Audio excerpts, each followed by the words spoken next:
We're going to make today a nice side dish. We're going to make some caramelized carrots and brown sugar. The first thing you're going to need is some kind of skillet, and we're just going to fill that up with a little bit of butter and our carrots. For your butter, I always use salted butter. You can use unsalted butter if you would like, but you're just going to throw in a big chunk of that. I'm using about a half of a stick. Once you have your butter basically melted, you want to have the temperature on someplace around medium heat.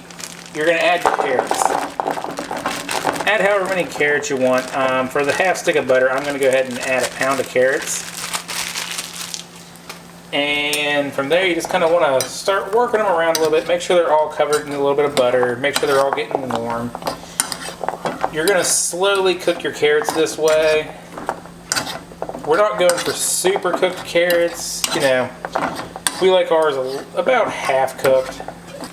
Okay guys, once you've had your carrots cooking for a little while, you've stirred them up a few times, you know, gotten them to where they're starting to get a little tender, not too tender, not overly cooked yet, and the butter's, you know, sauteing pretty good.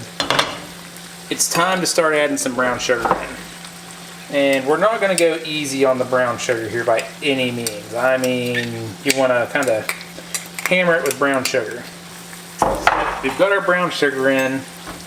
It's time to kind of start mixing it up. We want that to mix in well with the butter that's in the bottom of the pan, any kind of moisture that's there. Kind of make a sauce. The next step is going to be heating up all that sugar to where the sugar is actually molten sugar. It's not just mixed in with the liquids. You actually want the sugar to liquefy like you're making a candy. And that's what we're going to use to cover all of our carrots. Now don't forget that the fact that this is going to be a really kind of sweet dish, something that goes great with sweet is always going to be salty. So after we get this mixed up a little bit, we got some of that caramelization starting to take place. You want to start adding in some salt. Don't go super easy on the salt. I mean, kind of get it in there. Don't make it overly salty to where it's over, you know, it's completely unedible, because you can always add salt after the fact. But you want to keep the heat up, you want to keep it kind of intense, and you notice how we got the sugar over here bubbling? We want to keep that sugar bubbling. We want to work off as much of the liquid out of it as we can, that water from the carrots, the little bit of moisture out of the butter. We're just wanting to make this now more or less a molten sugar mix.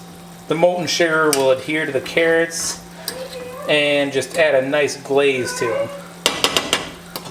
So we're going to put our lid back on that for a little bit. It's going to keep some of the moisture in there. We don't want to leave the lid on too long, just enough to finish off cooking the carrots. Okay guys, so we've taken the top off for the last, you know, 5 to 10 minutes. We've got our sugar caramelizing here. You can see it bubbling around the edges real nice. We've lost a lot of our moisture from the butter and from the, you know, moisture on just the carrots. The carrots are starting to show just a little sign of shriveling. That's something I like. Some people don't like. But that's going to tell us that we're just basically done. At this point, we can turn off our heat and let them start to cool a little bit. Once the heat's off and it starts to cool, that's going to start to harden up, congeal just a little bit around every carrot, and it's going to make each one just a nice little sweet and salty morsel. So that's going to be basically how we make this side dish, and I hope you guys like it. If you liked it, hit that like and subscribe button. It's a delicious recipe. I hope you all try it. Thank you, and come again.